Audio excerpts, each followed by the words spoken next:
Emprender es muy complicado, al final es como una montaña rusa a nivel emocional, por supuesto. Levantar de inversión creo que es el momento más fácil para un emprendedor o una startup. En este país tenemos muchos casos, tanto de fracaso como de éxito, que son igualmente encomiables en cuanto a poner en valor la figura del emprendedor. Antes las startups, pues su enfoque era crecer a base de quemar capital, y ahora el crecimiento es importante, ¿no? Pero tenemos que tener cuidado cómo crecemos. Lo más importante para nosotros es el equipo, porque a veces el feeling es lo que nos va a hacer ser como, oye, nos podemos casar para los próximos 8 o 10 años, por lo tanto, escoge bien primero tus socios fundadores y luego escoge bien a tus socios inversores.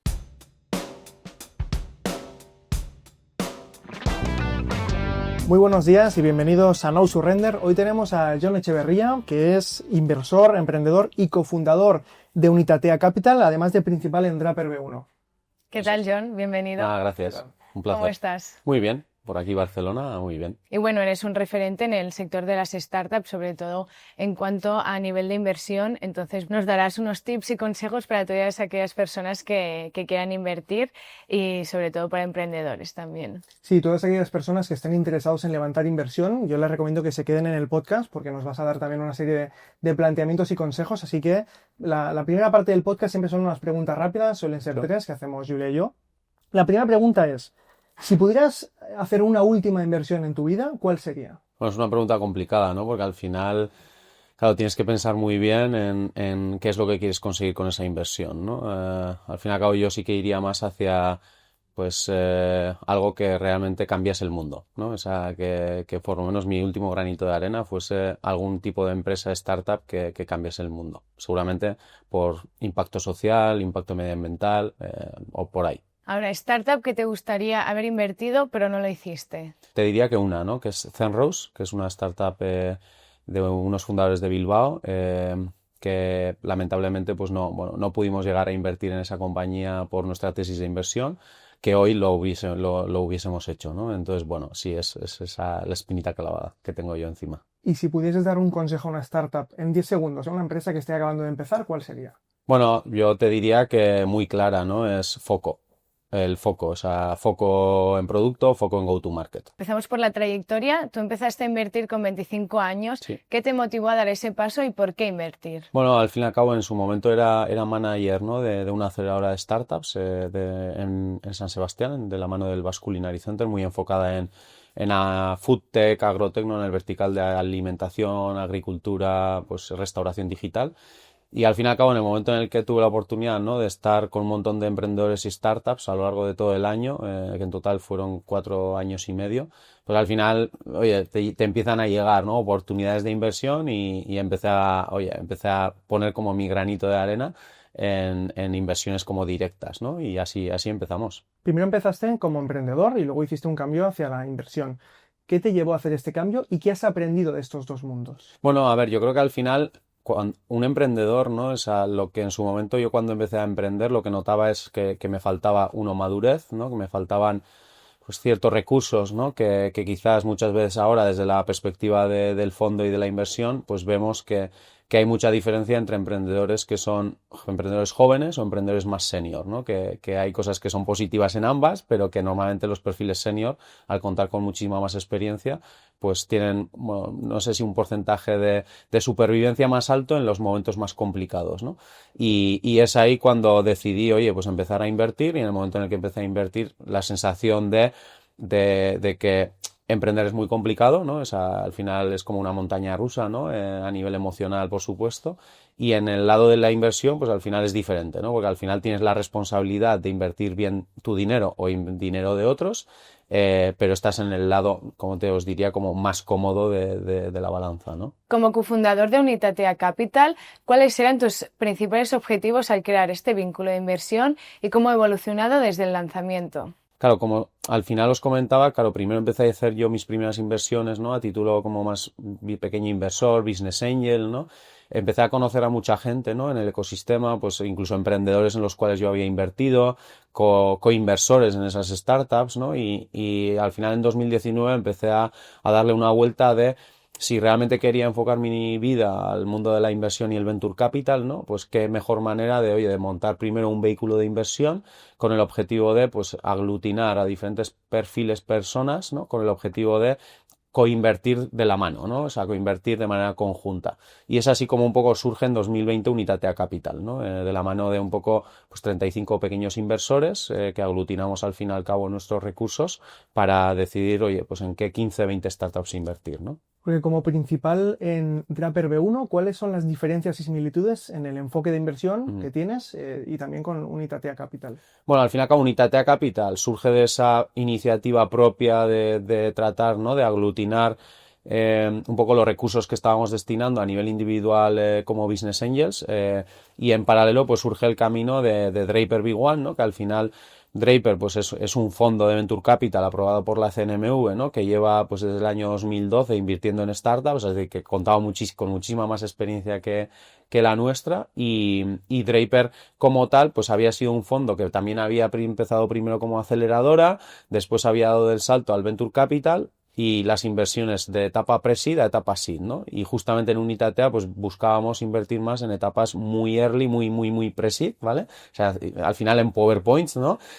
Y ahí hubo como un mix muy chulo porque al final Draper quería invertir más un poquito en fases más avanzadas y Unitatea un poco más tempranas. Joder, pues al final decidimos, oye, ¿por qué no nos unimos? Al final, ¿por qué en nuestra capital no invertimos directamente en Draper, ¿no?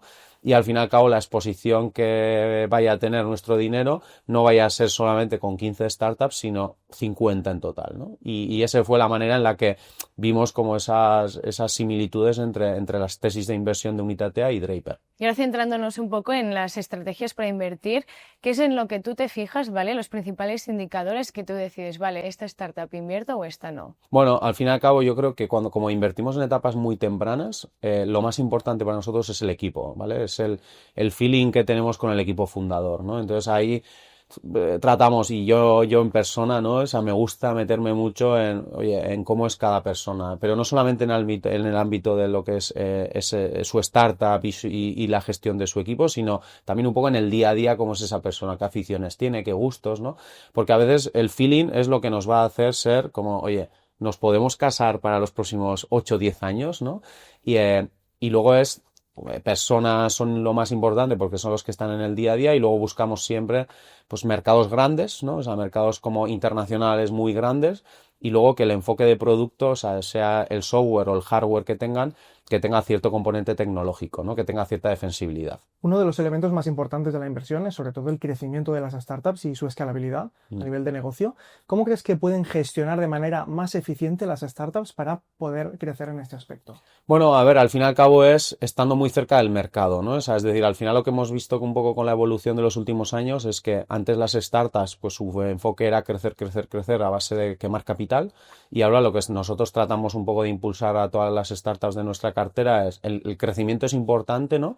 Pero tenemos que tener cuidado cómo crecemos, ¿no? Si somos más o menos eficientes, ¿no? Porque al final, en general, todas las startups han nacido, en general, para perder dinero durante X años, ¿no? Primeros años, pero tiene que estar muy cerca de EBITDA positivo, ¿no? Y tenemos en cartera, pues, algunas que son EBITDA positivo y otras que no, pero que haciendo pequeñas modificaciones internas de reducción de personal o etc., pues que puedan llegar al equilibrio, ¿no? Económico. Y para aquellos que están comenzando su camino como emprendedores, ¿qué consejo les darías sobre formación y adquisición de experiencia antes de lanzar su propio negocio? Bueno, a ver, al fin y al cabo, como siempre decimos, lo importante es el equipo, ¿no? Entonces, el equipo, como os decía, hay diferencias en general entre los equipos más junior y los equipos más senior, ¿no?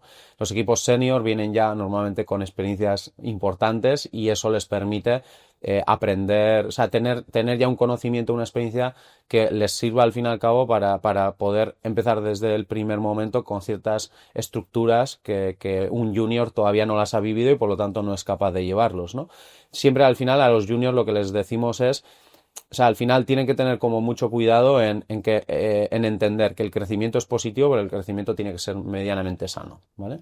Y es ahí donde, oye, intentamos nosotros, pues, ser un poco ese fondo primero profesional, personas y personas, ¿no? Oye, de manera empática, pues tratemos de ponerles un poco esa guía para que luego ellos, dentro de ese marco gigante, puedan jugar, ¿no? Pero por lo menos poniéndoles como tanto por la parte izquierda, derecha, delante y atrás, decirle, oye, este es el campo de juego, ¿no? Ahí, venga, juega. Y en Draper V1, exactamente cómo seleccionáis aquellas startups que veis que pueden tener un potencial crecimiento global.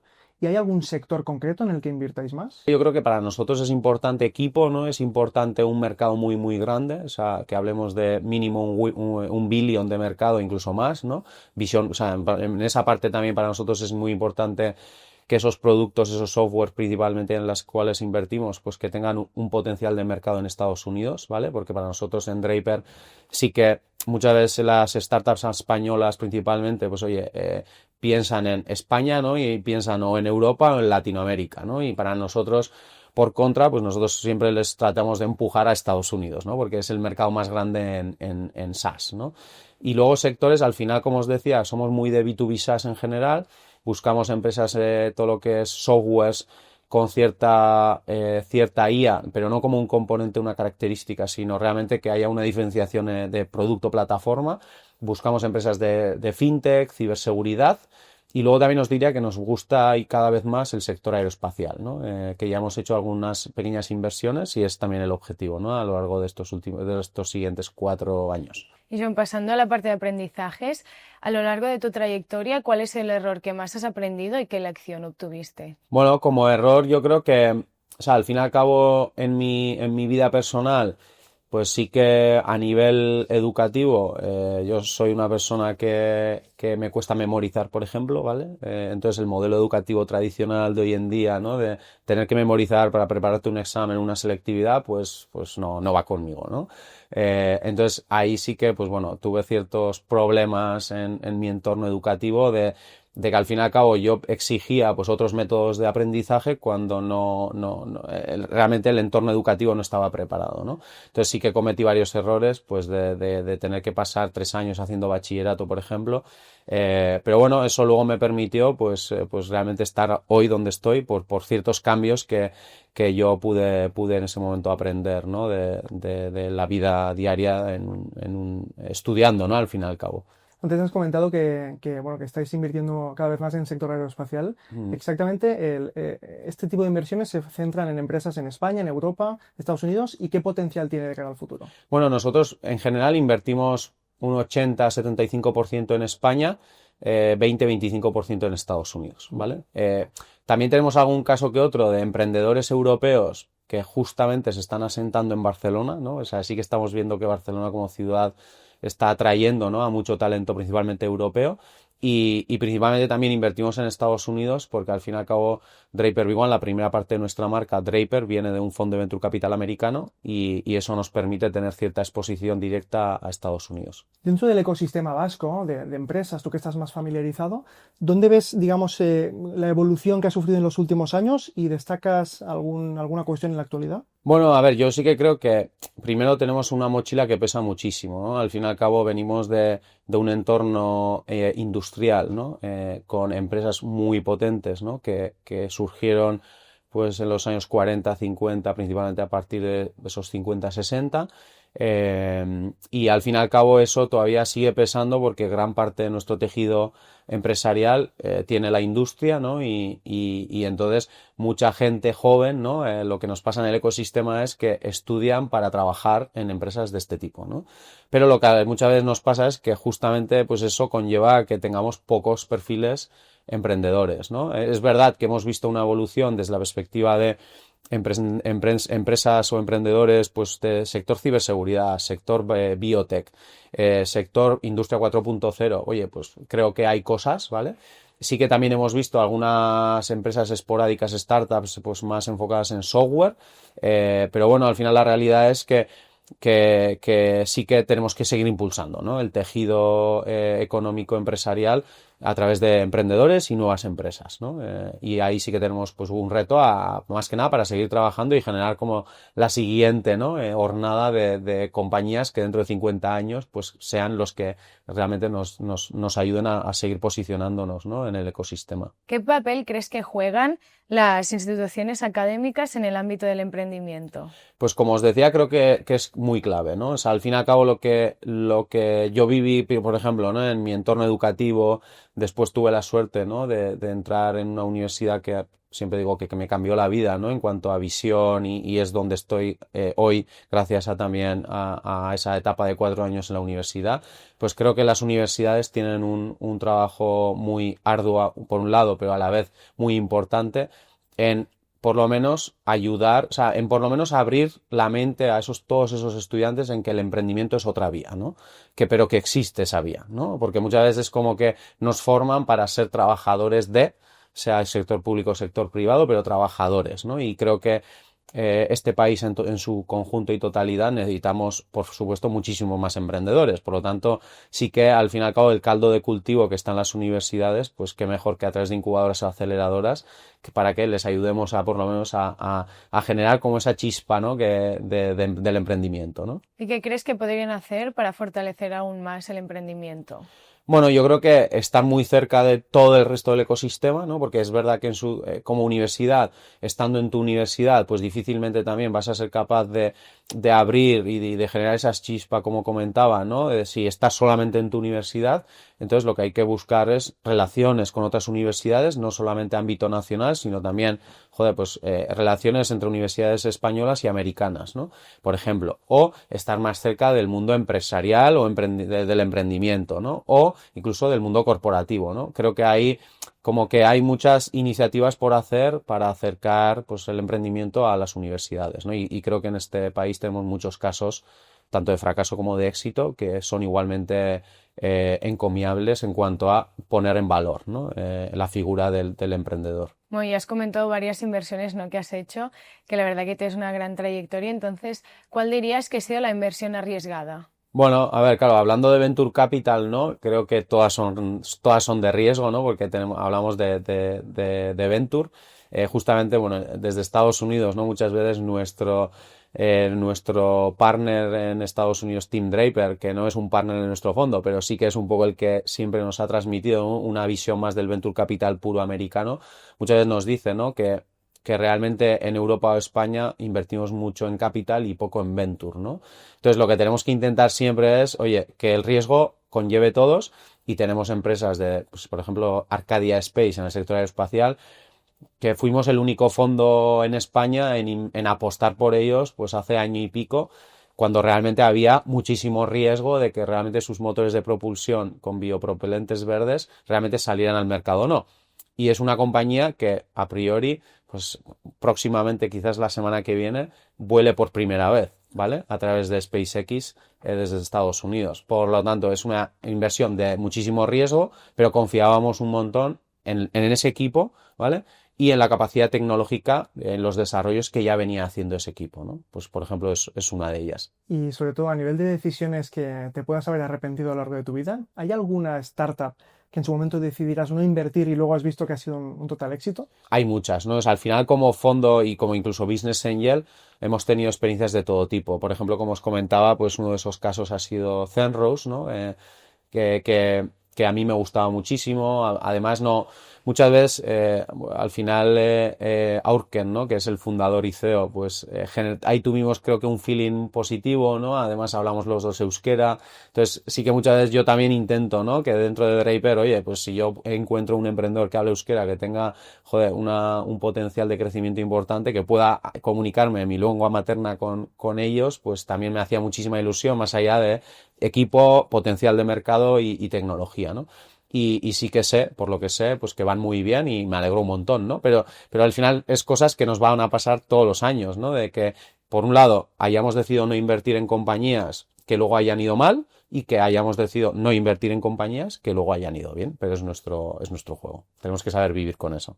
¿Y cuál ha sido la decisión más difícil que has tomado a lo largo de tu carrera y qué impacto ha tenido sobre ti? Quizás la decisión más complicada, bueno, al final fue, o sea, el cambio de pasar de emprender a pasar realmente a invertir como full, ¿no? O sea, es decir, pasar de una etapa más de tener yo la iniciativa, el liderazgo de hacer cosas versus realmente a pasar a invertir capital en otros emprendedores. Que parece una decisión fácil, pero es complicada cuando tú estás en el día a día realmente como un emprendedor, ¿no? Y entonces ahora lo que me permite eso es que cada vez que hablo con un emprendedor o invierto con un emprendedor o tenemos portfolio management que hacer a lo largo de X años y hay etapas que van bien y hay etapas que son complicadas, el poder sentarme con ellos desde una posición más empática de cómo creo que esos emprendedores lo están pasando ahora en un momento complicado, por supuesto más complicado que en un momento que vaya muy bien la compañía, ¿no? Entonces, bueno, sí, esa fue una etapa mentalmente dura, ¿no? De cambio, porque al final, bueno,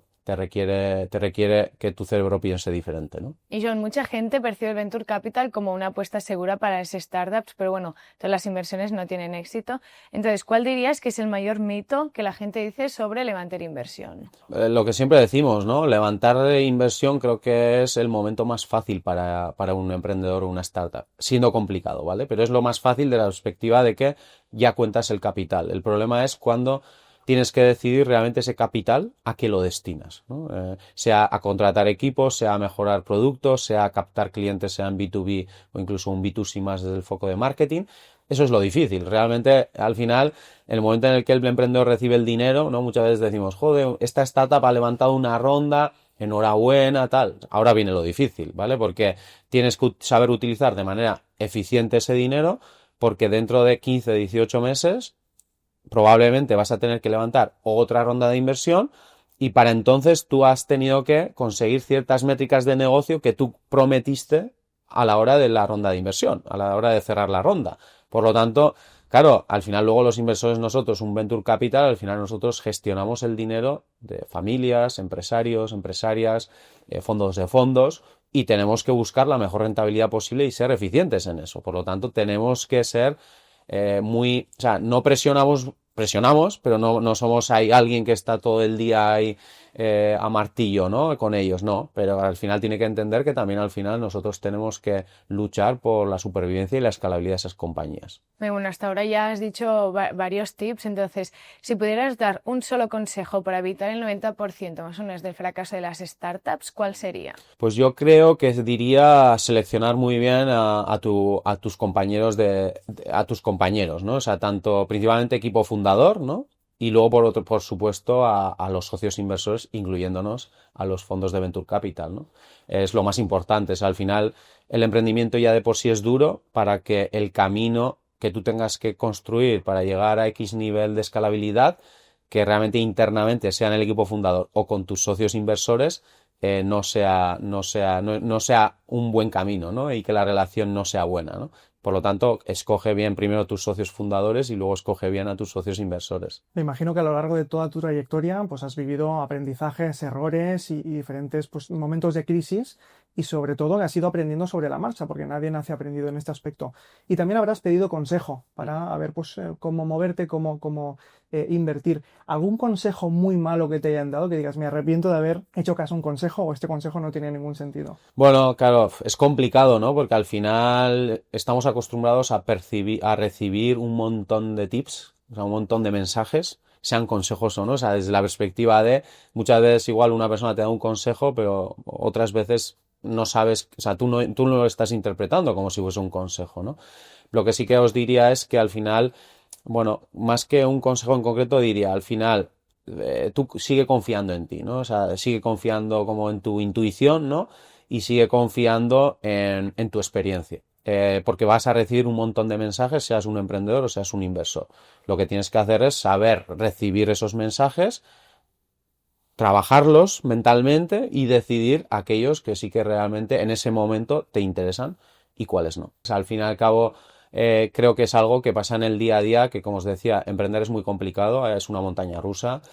Muchas veces, pues bueno, como se ha visto en siempre, ¿no? Sea en un entorno corporativo, por supuesto en un entorno más de emprendimiento, startup, con el tiempo puedes convertirte como en esa manzana podrida, ¿no? Y muchas veces lo haces sin querer, otras veces queriendo. Lo que sí que hemos ido viendo es que, oye, que al final nosotros tenemos que trabajar por nuestros intereses, que es el interés de las personas, familias, grupos empresariales que han decidido invertir en nuestro fondo para que nosotros gestionemos, ¿no? Por lo tanto, tenemos que ser muy eficientes en a comentar con los emprendedores constantemente en qué situación se encuentran y que si se encuentran en un momento complicado, antes de que pasen a ese momento de convertirse en personas que sabotean su propia compañía, ser capaces de reconducirlo, ¿no? ¿Y cuáles pueden ser esas primeras señales que indican que la startup está a punto de fracasar? Yo os diría que una principalmente, que es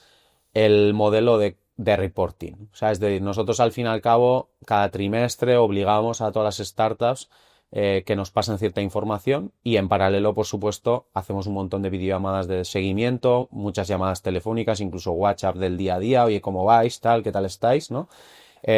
Y ahí empiezas a ver en el momento en el que falla la comunicación y falta la información, cuando ya percibes de que algo está pasando.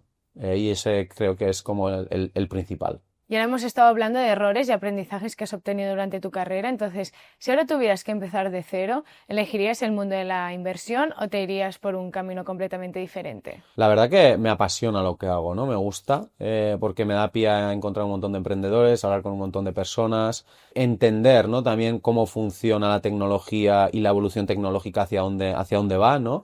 Por ejemplo, todo lo que es ahora la inteligencia artificial, ¿no? Pues al final lo que la gente de pie de calle sabe versus lo que nosotros sabemos es muy diferente y eso te da pie. O sea, eso es porque estamos en el día a día analizando un montón de compañías, ¿no? Entonces, no lo cambiaría, o sea, creo que me gusta lo que hago, disfruto, me levanto todos los días como contento para que tal y dedico un montón de horas todos los días a esto, ¿no? Y eso es porque realmente hay algo que me llama, ¿no?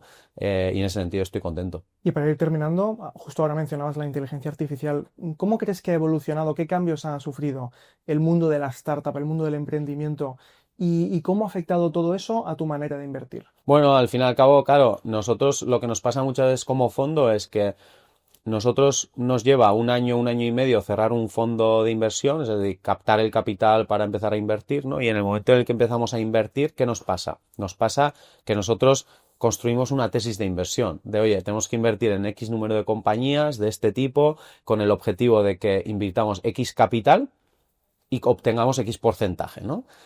¿Qué pasa hoy más que nunca? Que tenemos que ir constantemente, no cambiando, pero sí adaptándonos al mercado, porque cada vez pues las startups en Preseed, pues las valoraciones que estamos viendo son más altas, por lo tanto tenemos que meter más capital versus lo que teníamos previsto para obtener pues ese porcentaje que nosotros queremos obtener. Entonces nos tenemos que ir adaptando constantemente, ¿no? Y creo que eso es algo clave de los fondos, ¿no? O sea, que al final con la IA, me refiero que IA como una línea tecnológica que ha hecho democratizar en muchos sentidos, ¿no? Ciertos desarrollos, incluso ciertos verticales en sí mismo a nivel sectorial, pues tenemos que ir adaptándonos a cómo no tanto la IA, pero sí cómo todas esas startups, todos esos emprendedores que están emprendiendo en relación a la IA, hacen que en sí mismo el ecosistema y las tesis se tengan que ir adaptando, ¿no?